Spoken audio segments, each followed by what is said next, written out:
Entity framework की और first approach.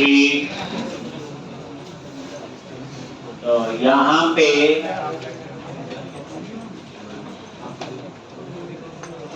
अब आपको कोर बस से डाटाबेस कैसे बनाते हैं पता चल गया होगा।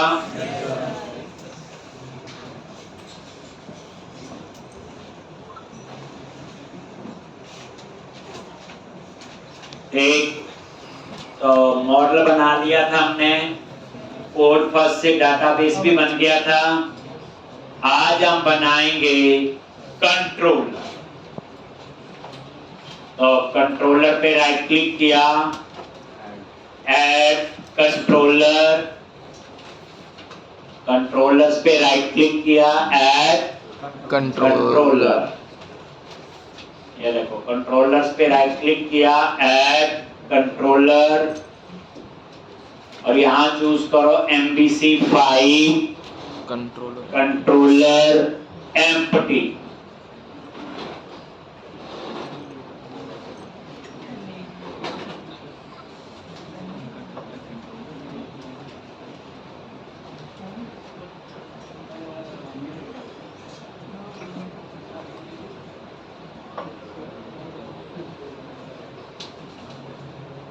ऐड करो और यहाँ पे एम्प्लॉई कंट्रोलर, ये एम्प्लॉई आगे controller keyword, then click on add और ऐड बटन पे क्लिक करो। पता है इतना? बस अब जो है डाटाबेस कैसे यूज करना है ये आपको समझे। तो ये देखोगे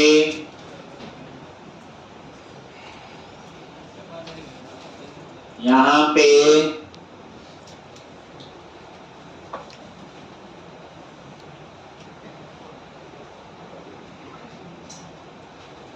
एम्प्लॉई कंट्रोलर और ये है एम्प्लॉई कंट्रोलर। एक सबसे पहले डाटाबेस एक्सेस करना है। अब यहां पे आओगे तो नया कंसेप्ट होगा, ध्यान से, प्राइवेट रीड ओनली, और यहां पे एप्लीकेशन वही डीबी कॉन्टेक्स्ट। क्या नाम है क्लास का? एप्लीकेशन डीबी कॉन्टेक्स्ट, जो डेटा फोल्डर में बनाई। इसका नेम स्पेस ऐड कर लो और यहां वेरिएबल ले लिया कॉन्टेक्स्ट। पहली बात रीड ओनली क्यों लिया? प्राइवेट तो पता ही है क्लास के अंदर यूज होगा।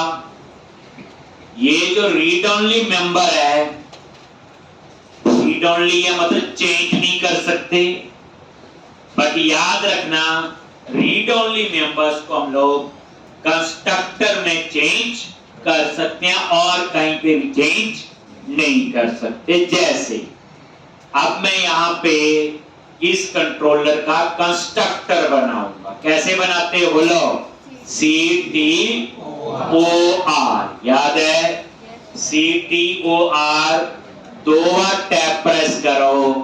ये यार इसका मतलब ये हुआ, जैसे ये देखो कंस्ट्रक्टर में गया, context is equal to new application. लो तो जो रीड ओनली मेंबर है वो होते तो रीड ओनली हैं, बट उनको हम लोग कंस्ट्रक्टर में चेंज कर सकते हैं। तो इंट्रो में एक क्वेश्चन पूछा जाता है, रीड ओनली और कांस्टेंट में क्या फर्क है? कांस्टेंट ये होता है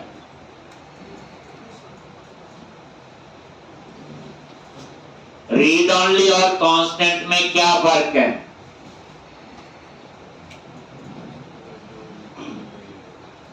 इंट्रो में क्वेश्चन पूछा जाता है, तो याद रखना जो रीड ओनली मेंबर है वो एक ही जगह चेंज हो सकती है क्लास के कंस्ट्रक्टर में। कांस्टेंट मेंबर आप कहीं पे भी चेंज नहीं कर सकते। फिक्स वैल्यू, तो अभी हमें कांस्टेंट की जरूरत नहीं है, जब जरूरत होगी तब देखेंगे। अभी रीड ओनली याद रखो, सुनने में तो रीड ओनली है, फिर चेंज नहीं होगा। रीड ही कर सकते हैं, रीड ओनली है, डाटा नहीं पास कर सकते, लेकिन रीड ओनली मेंबर्स को हम एक जगह चेंज कर सकते हैं। कहां पे? क्लास के कंस्ट्रक्टर। तो जो रीड ओनली है उनको हम क्लास के, दैट्स वाई मैंने यहां पे ये देखो इसको क्या किया, इनिशियलाइज कर दिया, ऑब्जेक्ट बना दिया, इनिशियलाइज हो गया। लो, क्योंकि एप्लीकेशन डीबी कॉन्टेक्स्ट जो क्लास है, ये देखो ये इंपॉर्टेंट क्लास है जो डाटाबेस के साथ अटैच्ड, क्योंकि यहां पे इनहेरिट किसको किया हुआ? डीबी कॉन्टेक्स्ट को। इसी में ही हमने क्या बनाया था? प्रॉपर्टी, जिस नाम से टेबल बनाओ, ध्यान से। तो अब आपने ये कर लिया, तो आपने डाटाबेस को एक्सेस करने के लिए जो डाटाबेस के लिए क्लास बनाई, वो आपने यहां पे उसका इनिशियलाइज कर। रीड ओनली का मतलब है अब मैं इसको कहीं और चेंज नहीं कर सकता, एक ही जगह चेंज हो सकते हैं। तो कोई इंट्रो में पूछे कांस्टेंट और रीड ओनली में क्या फर्क है, तो जो रीड ओनली है एक, वो तो आप एक जगह चेंज कर सकते हैं कंस्ट्रक्टर में, कांस्टेंट को कहीं पे भी चेंज, जैसे कोई ऐसी वैल्यू है फिक्स है, ठीक, वो कभी नहीं चेंज होगी, तो उस केस में हम कांस्टेंट यूज करते हैं, करेंगे तो बताएंगे। अब आ जाओ इंडेक्स पे। अब हम टेबल से डाटा फेच करेंगे, कहां से बच्चे? टेबल से। तो पब्लिक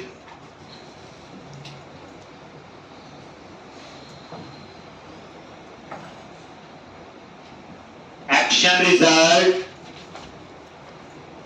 इंडेक्स,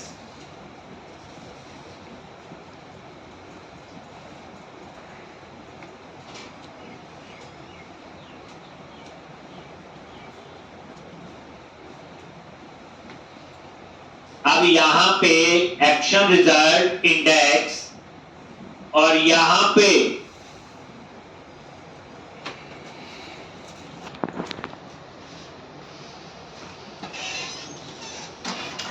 बताइए, बाद में इसका व्यू बनाएंगे, उसका नाम क्या रखेंगे? इंडेक्स। कहानी पता आपको, ठीक। अब डेटाबेस को, तो वेर एक ऐसी डाटा टाइप है जिसमें आप किसी भी टाइप का डेटा स्टोर कर सकते हैं। वेर एक ऐसी डाटा टाइप है उसमें आप किसी भी टाइप का डेटा स्टोर कर सकते हो, जैसे ये इसमें स्ट्रिंग स्टोर करो, इंटीजर स्टोर करो, array, collection, object, you can store any type of information. तो ये टेंशन खत्म हो गई कि इसमें ऐसा ही डाटा आएगा। अब ये डेटा डाटाबेस से कैसे आएगा, ध्यान से देखो, कॉन्टेक्स्ट डॉट एम्प्लॉइज आ गया और डॉट टू लिस्ट। अगर हम डाटाबेस की लैंग्वेज में बोले तो ये बन गई सिलेक्ट स्टार फ्रॉम एम्प्लॉय, लेकिन एंटिटी फ्रेमवर्क में ये ऐसे सिंटैक्स लिखा जाता है, context dot employees dot to list. Context पे F12 प्रेस किया, ये देखो आगे एप्लीकेशन डीबी कॉन्टेक्स्ट पे F12 यहां, और इसके अंदर है ये एम्प्लॉय, ठीक। और यहां पे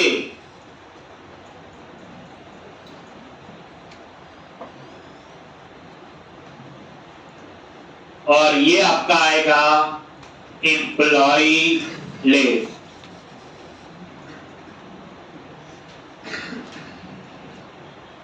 तो देख लो, अब इस एम्प्लॉय लिस्ट में क्या आएगा? एम्प्लॉइज की कलेक्शन। क्या आएगी? एम्प्लॉइज की कलेक्शन। क्यों? सोचो, इसमें एक एम्प्लॉय का डाटा थोड़ी होगा, 2 का भी हो सकता है, 10 का भी हो सकता है, 100 का भी हो सकता है। तभी लास्ट में क्या लिखा मैंने, टू लिस्ट, और टू लिस्ट पे माउस लेके जाओ, वहां लिखा आ रहा है लिस्ट किसकी, एम्प्लॉइज की। आई इनमरेबल किसकी, एम्प्लॉइज। टू लिस्ट किसकी, एम्प्लॉइज की। ये सारे कलेक्शन के ही तरीके हैं। कलेक्शन क्या होता, एरे ऑफ ऑब्जेक्ट्स। एक टू लिस्ट, F12 प्रेस करो, ये पता चल जाएगा। लो ये है टू लिस्ट, और ये रिटर्न क्या कर रहा है, लिस्ट। लिस्ट क्या होती, कलेक्शन। तो इस तरह से ये कलेक्शन रिटर्न करेगा। तो कुल मिला के देखा जाए, एम्प्लॉइज लिस्ट के अंदर एम्प्लॉय टेबल से डाटा आ जाए या एम्प्लॉय मॉडल से, और वो डेटा किसको पास होगा, व्यू। ठीक, तो अब हम लोग क्या करेंगे,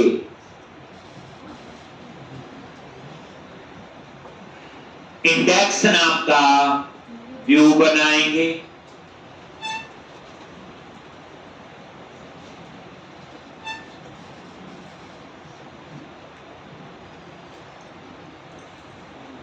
इंडेक्स नाम का क्या बनाएंगे, व्यू। ठीक, कैसे बनाते हो, लिखना लिख ले बच्चे। ठीक, डाटाबेस को कैसे एक्सेस कर रहे कंट्रोलर में, तो पहले हमें आया कोड फर्स्ट से डाटाबेस कैसे बनाते हैं, वो तो आ गया। अब कंट्रोलर में कैसे एक्सेस कर रहे, तो एम्प्लॉइज लिस्ट में डाटा आ गया और किसको पास कर दिया, व्यू को। हमने किया था सेम, बस उसमें और इसमें फर्क है, वो स्टैटिक डाटा खुद डाला था, याद है, एम्प्लॉय ऑब्जेक्ट बनाया था। अब व्यू बनाना है, तो क्या करोगे, व्यूज फोल्डर पे गए, उसके अंदर कंट्रोलर नाम से फोल्डर बनाओ, और उसका नाम है एम्प्लॉय।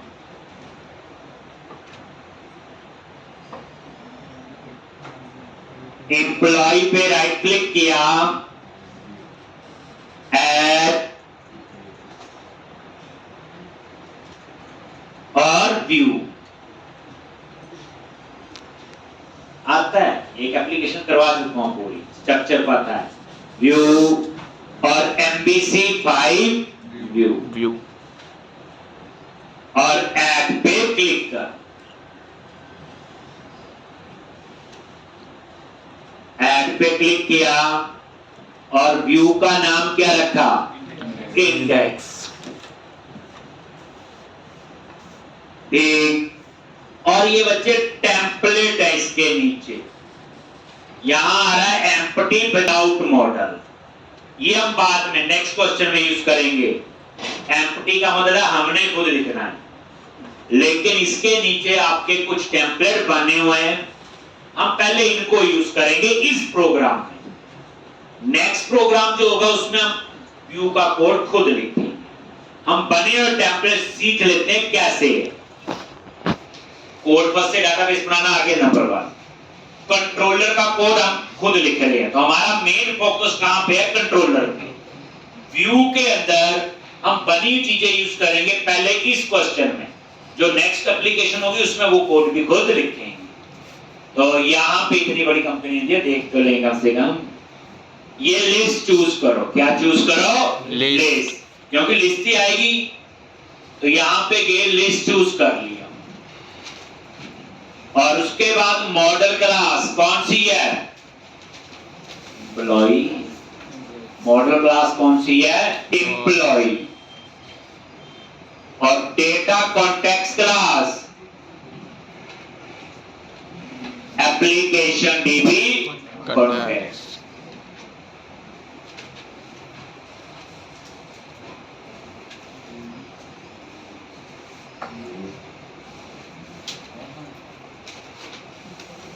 ये आगे एप्लीकेशन डीबी कॉन्टेक्स्ट जो हमने बनाई, ये एम्प्लॉय मॉडल वही एम्प्लॉय क्लास, और ये application DB context. Then click on. अभी हम बने हुए टेम्पलेट यूज करेंगे देन ऐड। उसमें ना कुछ कोड खुद लिख देगा और कुछ नहीं है बनने में, वो बाद में बताएंगे उसमें HTML बूटस्ट्रैप वगैरह थोड़ी कहानी लिखते हैं। लो ये कुछ कोड आ गया, इस कोड को सिर्फ मैं समझाऊंगा, इसलिए घबराना नहीं, ये ना भी समझाए कम भी आए छोड़, समझना क्या है कंट्रोलर का काम, समझना क्या है कोड फर्स्ट अप्रोच, ठीक, क्योंकि नेक्स्ट क्वेश्चन में हम ये सारा डिलीट करके खुद लिखेंगे, इसलिए अभी आप इस साइड फोकस ज्यादा नहीं दीजिए। अब आप ये देखो, पहले मैं रन करके इसका एक बार डिजाइन दिखा देता हूं, फिर मैं इस कोड को समझाता हूं।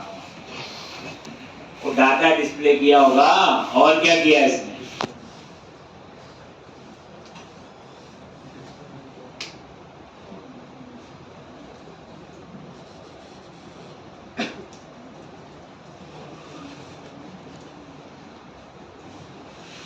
ठीक।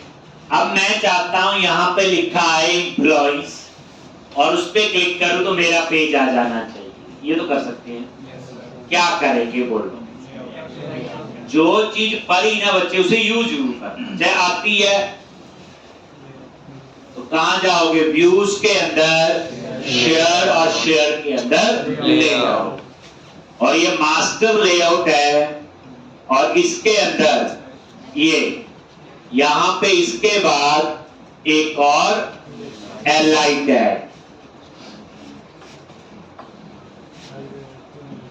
@html.action लिंक, और यहां पे एम्प्लॉइज, ये वो टेक्स्ट है जो स्क्रीन पे नजर आएगा, और ये आपका क्या है एक्शन का नेम, और ये क्या है कंट्रोलर का नेम। ये तीन चीजें आपने बता,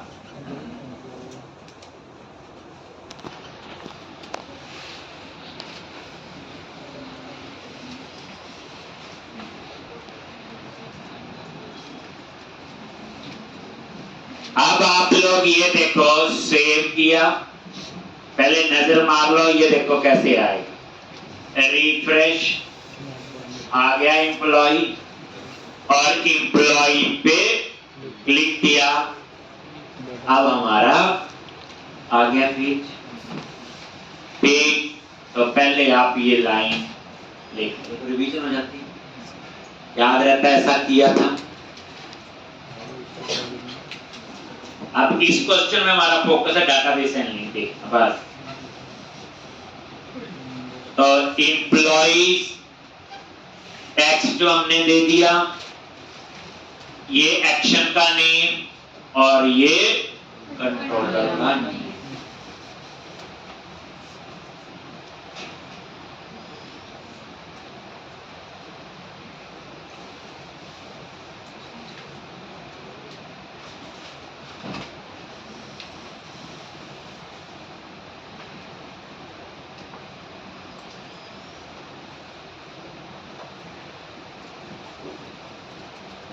एक अब यहां पे ये देखो, ये आ रहा है सबसे ऊपर लिखा आ रहा है इंडेक्स, इसको ठीक कर, यहां मैं लिखूंगा एम्प्लॉइज लिस्ट, तो फिर बूटस्ट्रैप आती है आगे यहां पे। अब इस इंडेक्स पेज पे आ सबसे ऊपर क्या ऐड किया हुआ, मॉडल एम स्मॉल में बताया हुआ। अब हम लोगों ने जो पिछला क्वेश्चन किया था हम सिर्फ इतना ही लिखते थे, बट इसमें आगे क्या लिखा आ रहा है, आई नंबरेबल। आई नंबरेबल क्या होती, कलेक्शन। कलेक्शन क्या होती, एरे ऑफ ऑब्जेक्ट्स। तो ये क्या, अब इसको कैसे पता चला यहां आई नंबरेबल आएगा कि नहीं, क्वेश्चन ये है यहां से। और ये देखो ये क्या रिटर्न कर रहा है, लिस्ट, और ये टू लिस्ट में नजर मारो, लिस्ट भी है और आई नंबरेबल भी। अगर मैं लिस्ट भी लिख दूंगा तो भी चल जाए।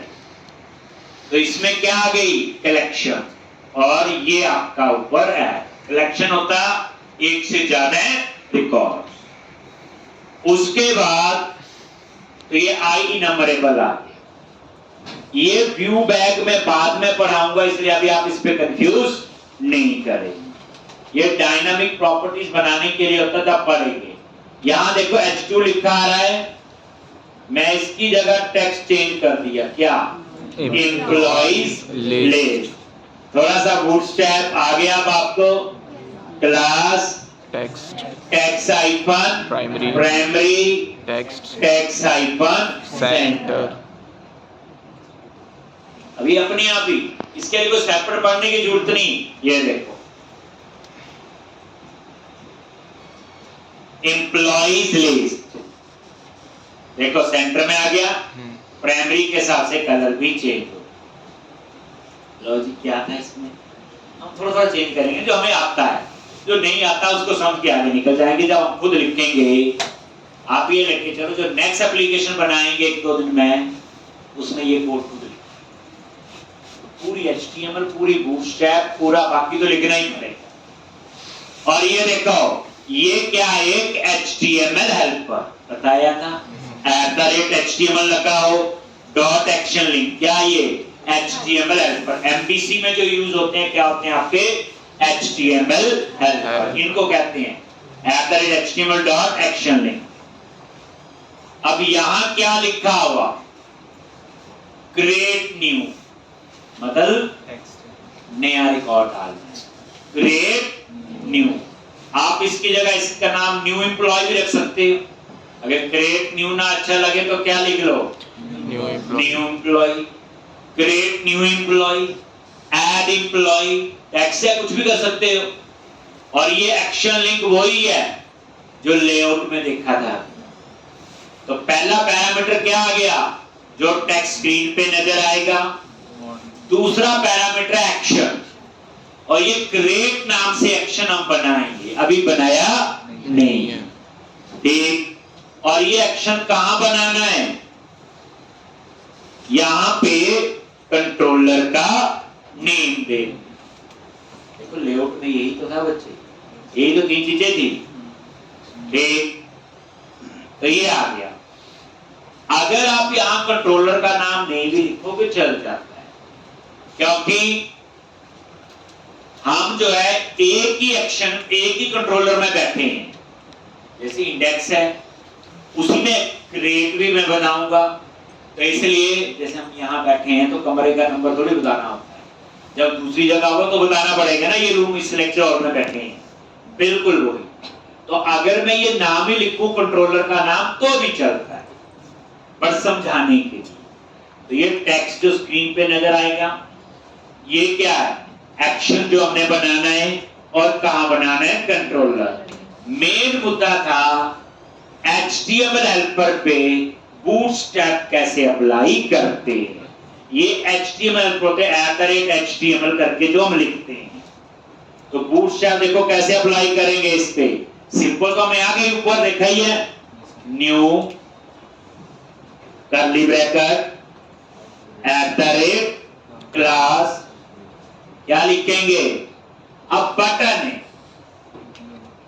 तो इसके लिए होती BTN, बटन बनाना है, इसकी लुक थोड़ी बटन जैसी चाहिए। BTN हाइफन प्राइमरी, बाकी सेम कहानी देखना। अभी BTN hyphen primary, BTN hyphen info, danger, success, ये देखो अभी जादू हो गया, बटन बन गया, एक लुक चेंज किया और कुछ नहीं किया मैंने।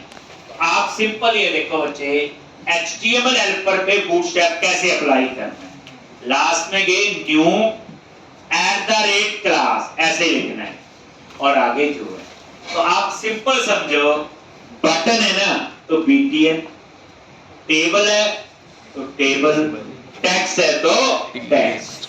अब देखो BTN प्राइमरी नहीं चाहिए, मुझे डेंजर चाहिए। लो आप लॉजिकली याद रखना बच्चे, सब पता एक मतलब ये है कि अगर लॉजिकली एक जगह जो चीज है वो सभी जगह आपकी काम करेगी। रिफ्रेश किया, ग्रीन सा कलर हो गया। एक तो मैंने यहाँ पे इसको क्या कर दिया, ये लो, इसका थोड़ा सा आगे ठीक। तो इस तरह से ये तरीका देख लो ना, BTN space BTN hyphen primary info success danger, ये तो याद होगी।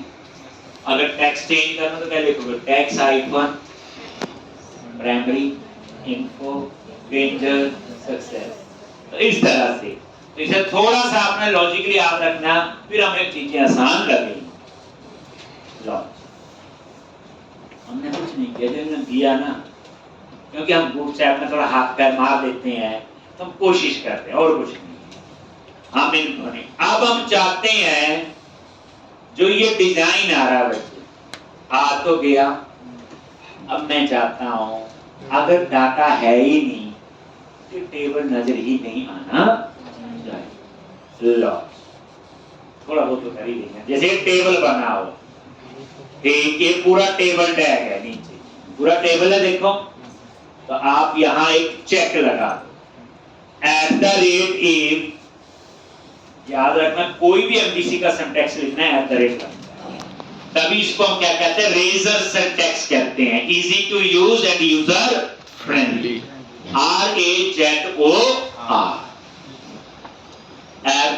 @ और यहां लिखा मॉडल। ये मॉडल कीवर्ड है, ये किसके लिए होता बोलो, जो ये मॉडल ऊपर ऐड हुआ, इसको एक्सेस करने के लिए। और ये देखो, मॉडल पे माउस लेके जाओ, ये देखो क्या लिखा आ रहा है, आई इनम्बरेबल। देखो अपने आप आ गया, किस टाइप का, किसका है, एम्प्लॉय। मॉडल डॉट एनी,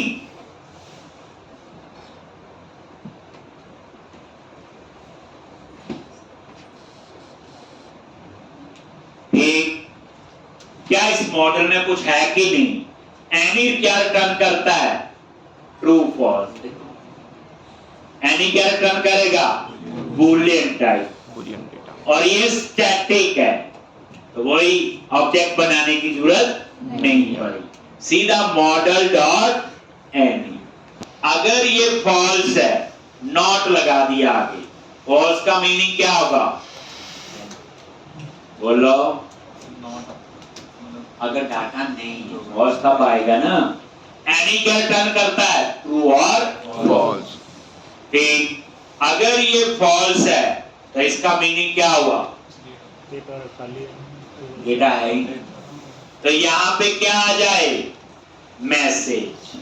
मैंने लिख दिया नो डेटा फाउंड, और यहां पे थोड़ी बहुत आदत पड़ चुकी है आपको, लॉजिक, ये डेंजर का। ठीक, पढ़ते पढ़ते सीखना है, अलग से सीखेंगे ना तो भूल जाएंगे जब तो जरूरत पड़े। होता गया ना, पहले एक कोर्स कर लेते, दूसरा कर लेते, तीसरा, जब काम की बारी आती तो सब भूल चुके हो। इसलिए बेटर होता साथ सीखो, साथ इंप्लीमेंट करो, कभी नहीं भूले। लो, एक चीज और है, जैसे मैंने इफ लगाया ना, ब्रैकेट आगे पीछे हो गई, ये कोड का फॉर्मेट जो है ये भी अच्छा होना चाहिए। लो, इस सारे को क्या किया, सेलेक्ट, कंट्रोल +K+D फॉर्मेट के लिए होता है, कंट्रोल +K+D यूज किया करो, कोड की हाथ की पूरी पता चल जाती है, जैसे कहते हैं कोड को फॉर्मेट किया है, कंट्रोल +K+D। देखो वो क्या है, ऐसा था ना बच्चा, ब्रैकेट आगे पीछे थी, तो मैंने सेलेक्ट किया। अब क्या करो, एल्स में ये वाला कोड उठाओ, कौन सा, ये टेबल कट किया यहां से, और एल्स पार्ट में क्या कर दो,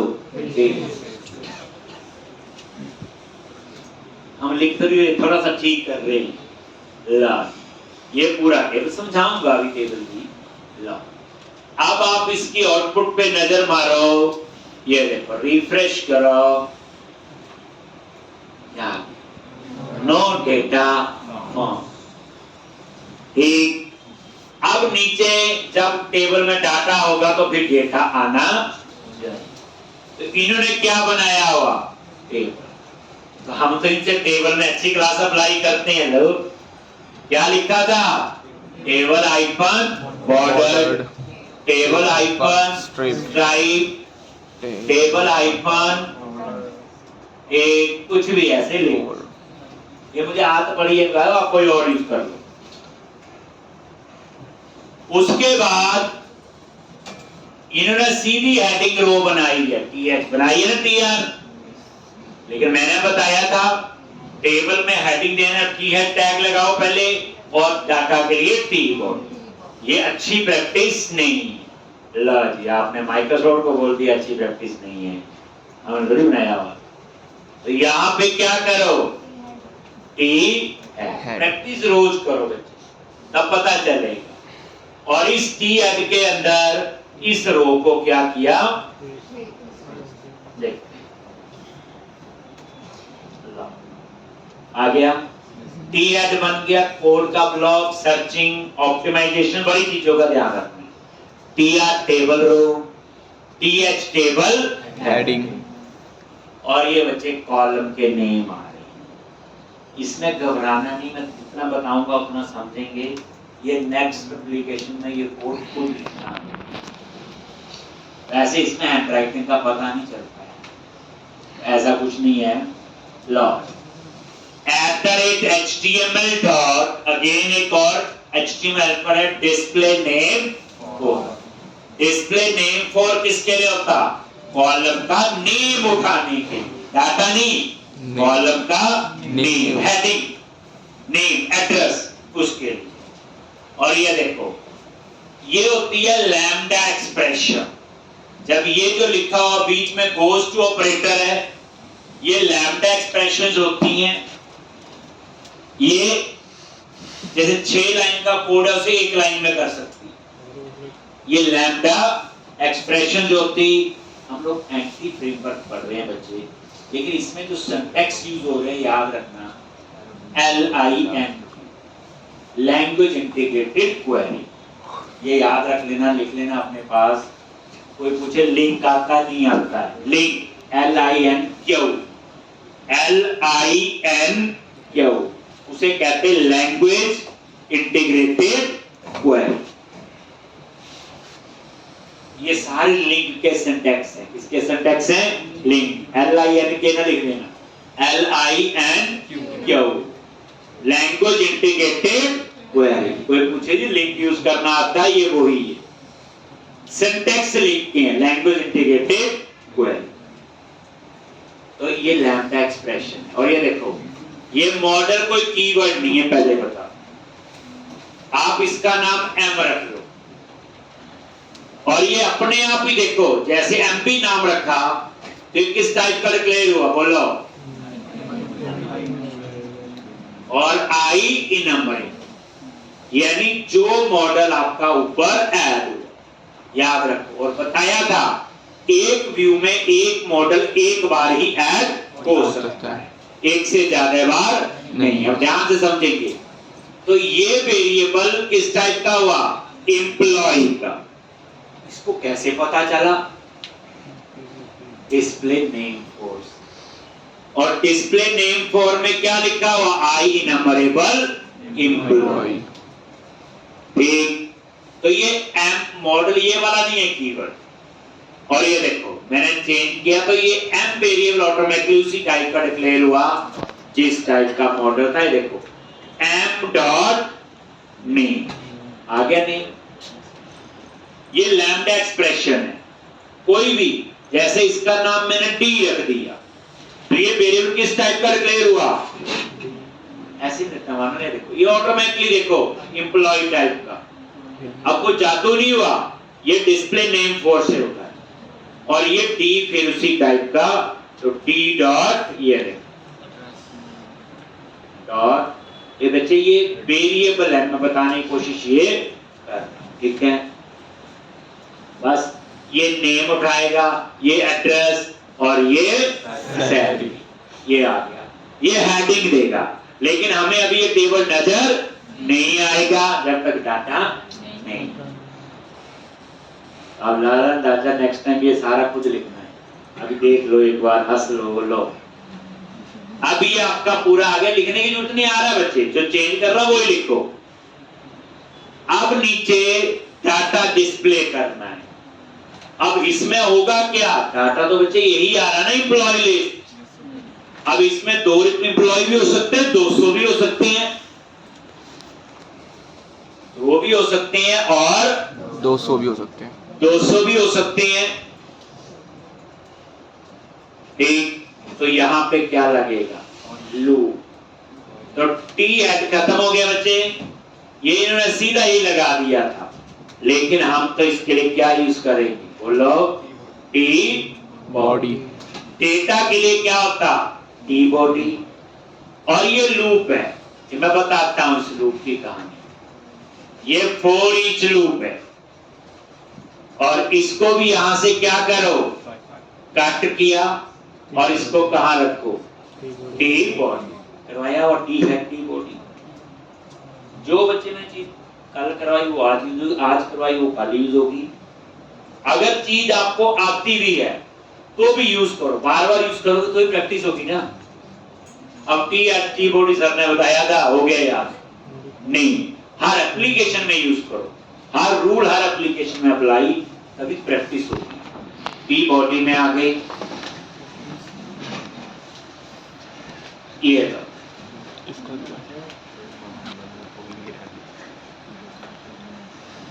तो ये आपका फॉर ईच। अब एट द रेट तो सिंटेक्स पता चल गया। लूप क्यों लगाया, ऊपर कलेक्शन है, क्या है बच्चे, कलेक्शन है। एक रिकॉर्ड होता तो लूप की जरूरत नहीं थी, जो मैंने पिछली एप्लीकेशन में सीधा लिख दिया था। तो अब यहां पे ये देखो, eight the rate for each. पहले फॉर ईच लूप कभी यूज किया, फॉर और फॉर ईच में क्या फर्क है? फॉर लूप में क्या होता है, हमें पहले से पता होता है कि कितने नंबर पे इटरेट करना है हमें, बट फॉर ईच में क्या होता है, जितना भी वो होगा वो डायनामिकली चेक कर देगा उससे। और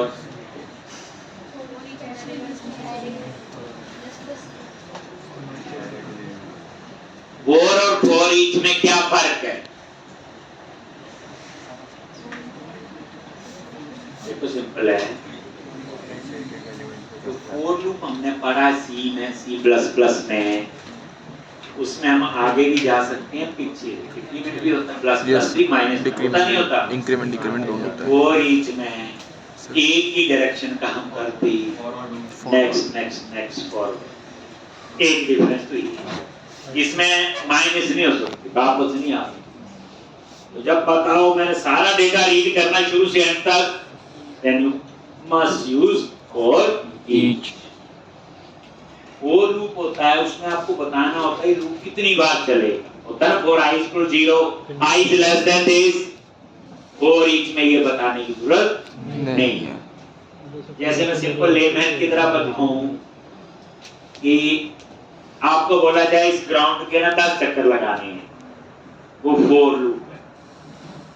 और आपको ये बोला जाए आप चक्कर लगाते रहो जब तक बेहोश नहीं हुए, तो वो क्या हो गया, फॉर ईच। पता नहीं, कोई 2 चक्कर बाद भी बेहोश होगा, कोई 200 के बाद भी होगा।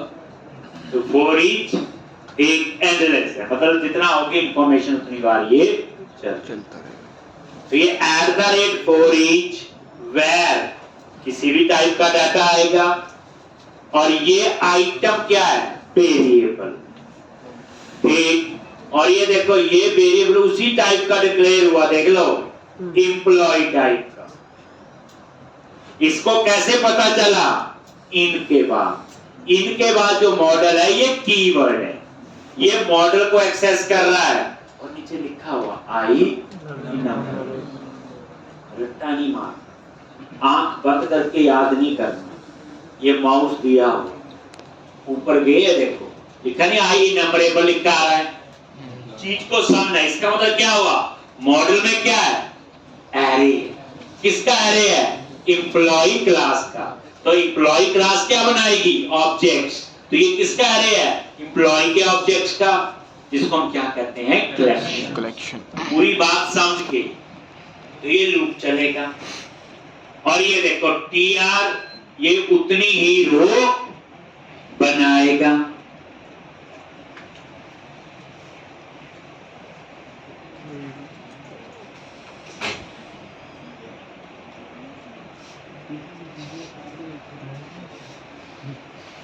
tr ये रो बनाएगा और ये जो td है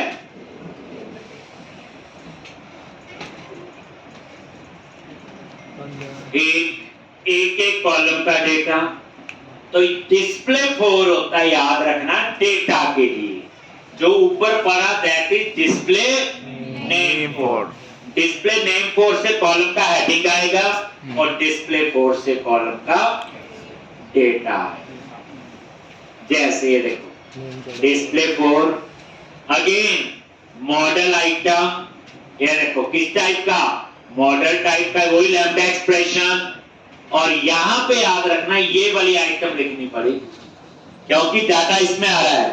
एक एक एम्प्लॉय का डाटा आएगा। तो मान लो 15 एम्प्लॉय है, फिर लूप 15 बार चलेगा मॉडल से। और ये मॉडल किसका है? एम्प्लॉय क्लास का, ऑब्जेक्ट का एरे है। तो एक एक एम्प्लॉय का डाटा इसमें आएगा। दैट्स व्हाई ये भी किस टाइप का देख लो? एम्प्लॉय। तभी आप लिख पाए आइटम डॉट नेम एड्रेस और सेल। ठीक, तो ये डिस्प्ले नेम 4 ये वाला नाम आप कुछ भी दे सकते। अब उसके बाद यहां पे ये 3 बटन लगे हुए हैं, एक एडिट का, एक डिटेल का और एक डिलीट का। ये वही HTML पर, ये बच्चे HTML पर ही है सारे। @HTML लिखा, उसके बाद जो भी है दैट इज HTML हेल्प। और ये देखो एक्शन लिंक किसका है? एडिट। वही फाइंड वाला, एडिट का मतलब फाइंड वाला कोड जो हम करते थे। और ये एक्शन का नेम है एडिट। अब किस एम्प्लॉय का डेटा देखना है?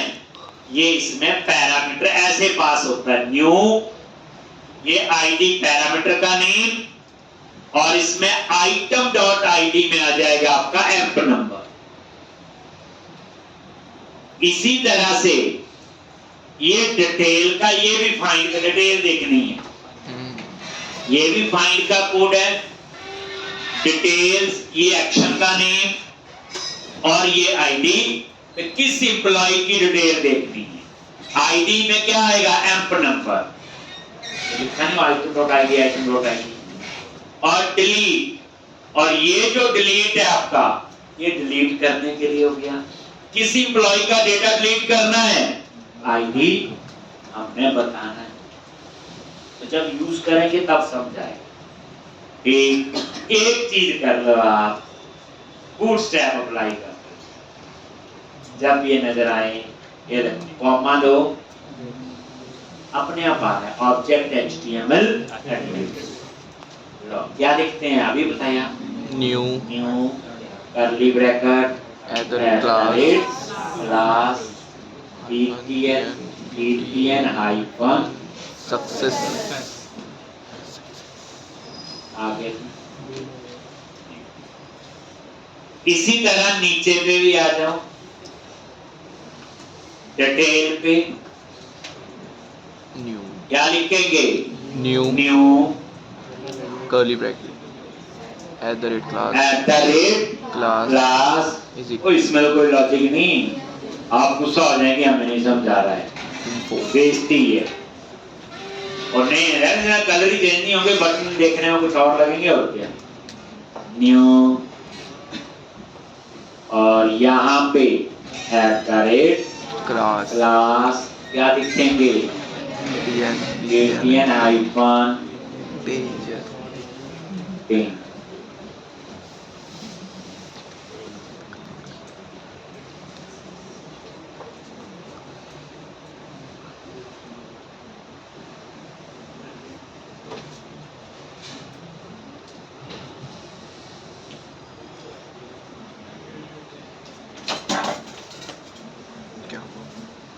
लेकिन ये डिजाइन अभी नजर नहीं आएगा। ये कब आएगा? जब डाटा होगा। चलो हमने लिख दिया, हम अपने अपनी बोर्ड पर मदद कर एक चले आगे।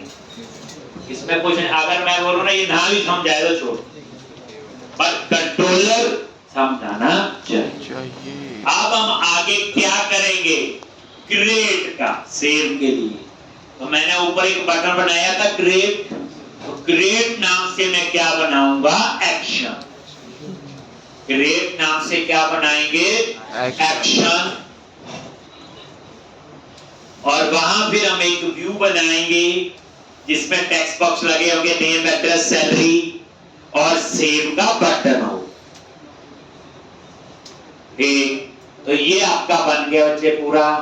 ये की बॉडी क्लोज हो गया और ये ठीक, तो इस तरह से ये पूरा हो। तो इसलिए लास्ट में मैंने वैसे बूटस्ट्रैप अप्लाई कर दिया, अदरवाइज कोई ऐसा नहीं।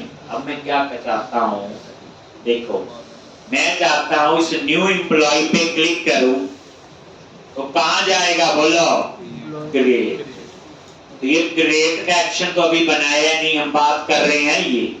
जैसे न्यू एम्प्लॉय पे क्लिक करो तो कहां जाएगा? क्रिएट। कंट्रोलर में आओ और यहां पे अब हम अपना एक और एक्शन रिजल्ट क्रिएट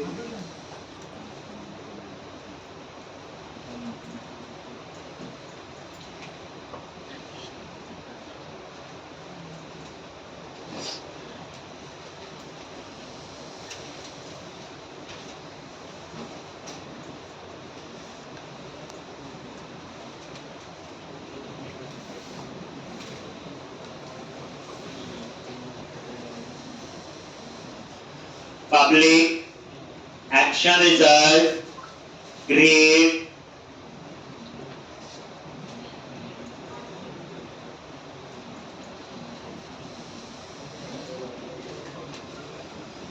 एक और यहां पे रिटर्न व्यू, यही होता था। इसमें तो सिंपल डाटा थोड़ी आएगा, खाली टेक्स्ट बॉक्स ही लगने। ये क्रिएट ही नाम रखना बच्चे, जो नेम यहां दिया हो, ये एक्शन का नेम, और ये मैंने यहां लिख दिया। अब मैं एक व्यू बनाऊंगा और उसका नाम क्या रखूंगा? बोलो क्रिएट। तो अब आप एक व्यू बनाओ क्रिएट, और उसमें नेम के लिए टेक्स्ट बॉक्स, एड्रेस के लिए सैलरी, आईडी तो ऑटो जनरेट है, आईडी तो हम एंटर नहीं करेंगे। ठीक, तो अब यहां पे कहां जाओगे? व्यूज के अंदर employ folder.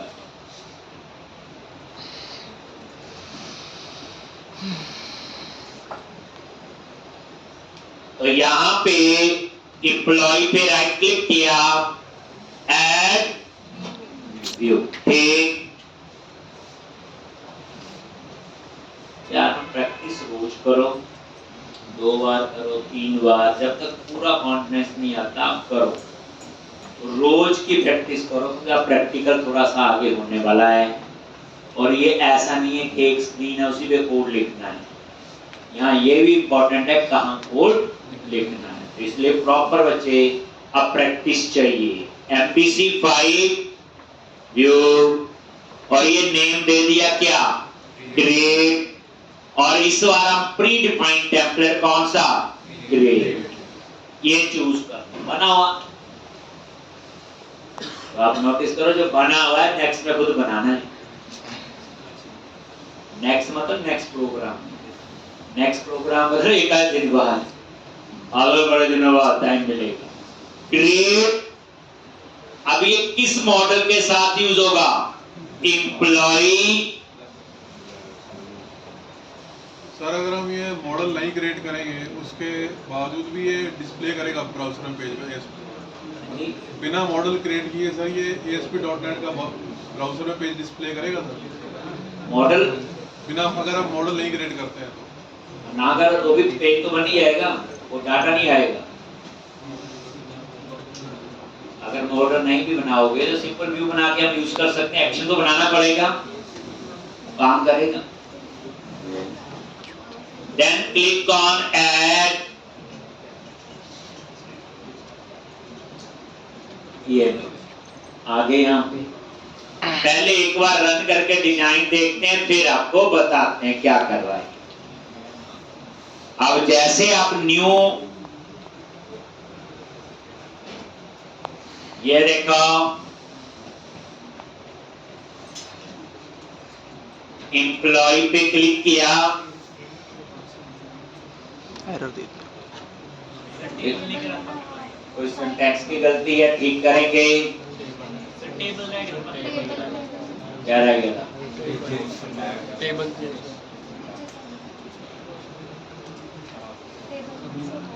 Sir table close नहीं हुआ है सर, क्लोजिंग ब्रैकेट्स टेबल का कैसे डिलीट होगी? हो जाती है सर, गलती है कोई बात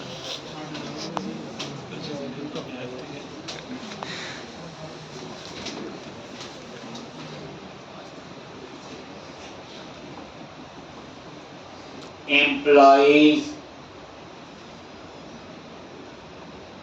एक, और ये देखो न्यू एम्प्लॉय, देखो आ गया। ये किसका फायदा है? जो प्री डिफाइंड टेम्पलेट है, लेकिन नेक्स्ट में खुद बनानी है। अब हम इसको थोड़ा ठीक तो कर ही लेंगे। क्रिएट एम्प्लॉय की जगह क्या आ जाए? क्रिएट या न्यू एम्प्लॉय। ये वाला एम्प्लॉय यहां से हटा देंगे, और ये देखो यहाँ पर नेम एंटर करोगे, एड्रेस, सैलरी, और इसके क्लिक में कहां सेव होना चाहिए? डेटाबेस में। है तो कोड वही जो पहले दिन 2 बार कर चुके हैं, इनलाइन क्वेरी से भी। और ये तो अब आप क्या करो, मिनिमाइज कर दिया। अब क्रिएट वाले व्यू पे आगे सबसे पहले नजर मारो, यहाँ आई इनमरेबल नहीं है। क्यों नहीं है?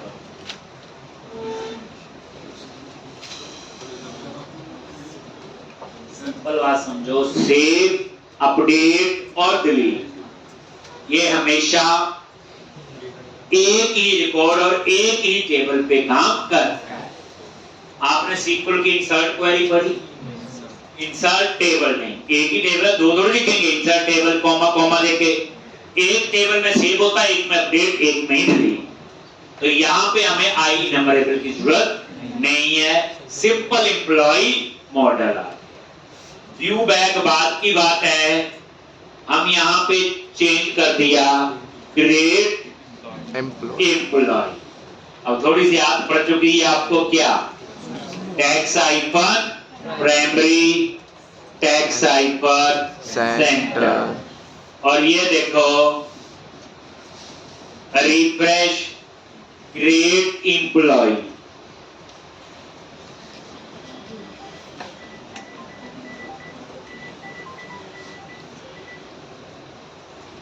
क्रिएट एम्प्लॉय, और ये वाला जो एम्प्लॉय यहां से हटा, एक तो ये देखो H2 हेडिंग बताया हुआ। अब आप नीचे यहां पे जब कोड ज्यादा है, जितना पता चलेगा करना है, बाकी खुद लिखेंगे तो करना ही पड़ेगा। यूजिंग जो होता है किसके लिए होता है? डिस्पोजेबल ऑब्जेक्ट्स बनाने के लिए। इसका मतलब है कि यूजिंग में आप जो भी चीज यूज करोगे उसको खुद ऑब्जेक्ट बनाएगा और खुद ही डिस्ट्रॉय कर देगा। That is called disposable objects. ये बड़ा अच्छा यूजिंग जो है, तो ठीक है रेजर का सिंटैक्स है, पर जो यूजिंग है वो डिस्पोजेबल ऑब्जेक्ट्स बनाएगा। इन जो चीज बनाएगा यूज करेगा, डिस्ट्रॉय कर। HTML.begin form, याद रखो HTML में एक फॉर्म टैग होता है, सुना होगा आपने, हम उसी की बात कर रहे हैं। ये इसका सिंटैक्स है। फॉर्म टैग क्या होता है? फॉर्म टैग एक ब्लॉक है, कितनी इंफॉर्मेशन हमने सर्वर पे लेके जानी है। एक HTML.begin form,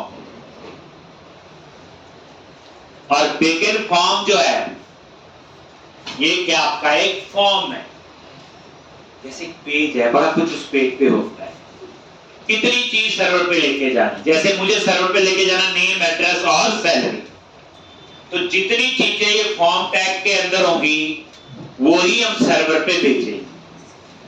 ठीक, ये नहीं भेजेंगे, ये नहीं भेजेंगे, मतलब कहने का ये है। तो हम उसके लिए क्या लगाते हैं, फॉर्म टैग। क्या होता है बच्चे, एक ब्लॉक है कि कितनी इंफॉर्मेशन हमने सर्वर पे लेके जानी है। तो यहाँ पे ये फॉर्म टैग शुरू हुआ डॉट बिगिन फॉर्म, और इसकी करली ब्रैकेट ये शुरू है यहाँ पे, और ये बिल्कुल लास्ट में जाके यहाँ पे ये क्लोज। ठीक, अब इस फॉर्म के अंदर जितनी भी इंफॉर्मेशन आप लिखोगे वो सर्वर पे जाएगी। ठीक है जी। जैसे अब ये एंटी फ्रोजरी टोकन तो सिक्योरिटी के लिए है, जैसे कोई हैक ना कर सके, तो ये लिखा रहने दो, इसमें कोई आपने छेड़ना नहीं। उसके बाद ये एम्प्लॉई H4 लिखा आ रहा है, देखो यहाँ पे, इसकी जरूरत नहीं है। तो क्या करो, इसको हटा लो, जैसे हटाया, रिफ्रेश किया, हट गया। उसके बाद ये देखो इन्होंने क्या किया हुआ, ये आपकी क्या है, वैलिडेशन समरी है। ये किसके लिए होता है, वैलिडेशन के मैसेज के लिए। ज्यादा नहीं, पूरा 2 दिन लगने हैं वैलिडेशन पढ़ाने में, तब पढ़ेंगे डिटेल में, पर सिंपल समझ लो। जैसे आप लोग कभी याहू में देखो, गलत डेटा डालते हैं, सबमिट पे क्लिक करते हैं, जहां वो सारे मैसेज इकट्ठे आ रहे थे, उसको हम क्या कहते हैं, वैलिडेशन सबमिट। तो क्या कहते हैं हम लोग, वैलिडेशन सबमिट।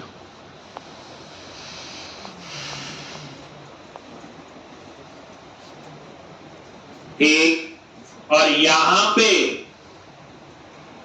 ये देखो HTML लेवल 4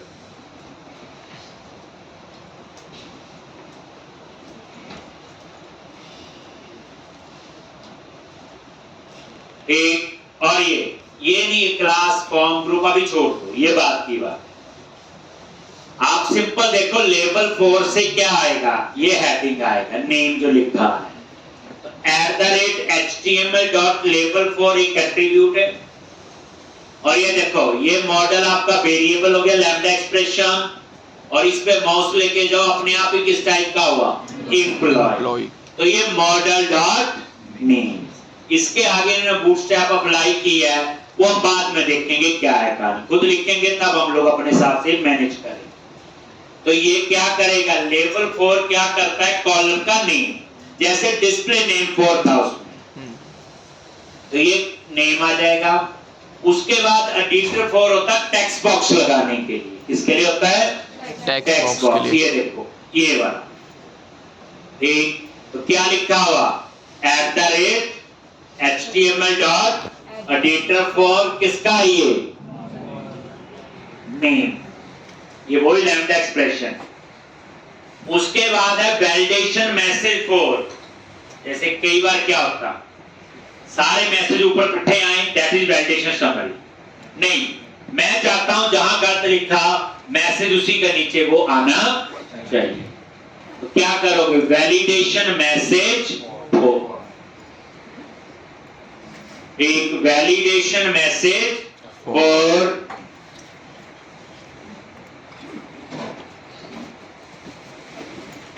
और यहां पे मॉडल डॉट नेम,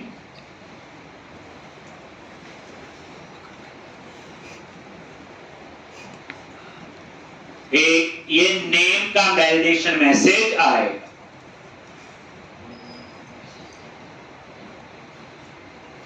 एक सिर्फ वैलिडेशन का मैसेज, जैसे मान लो नेम को खाली छोड़ दिया तो मैसेज आएगा name can not be empty.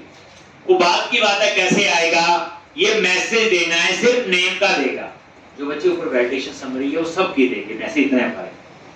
अब उसके बाद एड्रेस, ये एड्रेस के लिए हो गया, ध्यान से देखो, ये एड्रेस के लिए हो गया टेक्स्ट बॉक्स। योर लेबल 4 किसके लिए हो गया, कॉलम के नेम के लिए। वैलिडेशन मैसेज 4 किसके लिए हो गया, एड्रेस का वैलिडेशन का मैसेज डिस्प्ले करवाने के लिए। ऐसे ही आप आ जाओ सैलरी, ये सैलरी का हेडिंग आ गया, ये सैलरी का टेक्स्ट बॉक्स आ गया और ये वैलिडेशन मैसेज को, और उसके बाद नीचे आ जाओ, ये है वो सबमिट का बटन। जैसे हम बटन लगाते थे जिसके क्लिक में सारी इंफॉर्मेशन सर्वर पे जाएगी, that is input type submit. हम बात कर रहे हैं इस मैसेज इसकी। अब मैं जो इंफॉर्मेशन यहां भरूं और यहां, इसके क्लिक में सारी इंफॉर्मेशन कहां सेव होनी चाहिए? डेटाबेस में। लेकिन ये उतनी इंफॉर्मेशन सर्वर पे लेके जाएगा जितनी इस फॉर्म के अंदर है। अब ये बिगिन फॉर्म कहां खत्म हो चुका है? ये देखो, ये कर्ली ब्रैकेट क्लोज है और इसकी शुरू कहां हुई थी? ये यहां। मतलब ये है कि जितनी भी इंफॉर्मेशन इस बिगिन फॉर्म के अंदर है उसको ही सबमिट करेगा। अब इस बिगिन फॉर्म में आईडी नहीं है तो आईडी नहीं लेके जाएगा सर्वर। क्या लेके जाएगा? नेम, एड्रेस और सैलरी। ठीक, तो फॉर्म क्या हुआ? एक ब्लॉक हुआ। भाई कितनी इंफॉर्मेशन सर्वर पे लेके जानी है, ये उसके लिए सबमिट का बटन। काम यही है ना। एक काम कर लेते हैं, ये देखो डिफॉल्ट है ना, हमें आदत पड़ चुकी है। लो हम सक्सेस कर लेते हैं। लो रिफ्रेश करो, ये ऐसे है, ठीक है। तो कल हम लोग इसका कोड लिखेंगे डाटाबेस में कैसे सेव करना है। अब यहाँ एसक्यूएल कनेक्शन, एसक्यूएल कमांड की जरूरत नहीं है। यहाँ आप किसके सिंटैक्स यूज करेंगे? Link, LINQ, entity framework. ठीक, तो इंटरेस्टिंग है। फिर मैं लास्ट में आपको कह रहा हूँ, ये व्यू वाला साइड छोड़ दो आप। ये आने वाले 2 दिन में हम ये सारा खुद लिखेंगे, तो फिर तो लिखना ही पड़ेगा, फिर नहीं छोड़ना। अभी आप मेन फोकस रखो मॉडल और, तो ये इतना करके आओगे, कल हम इसी में ही आगे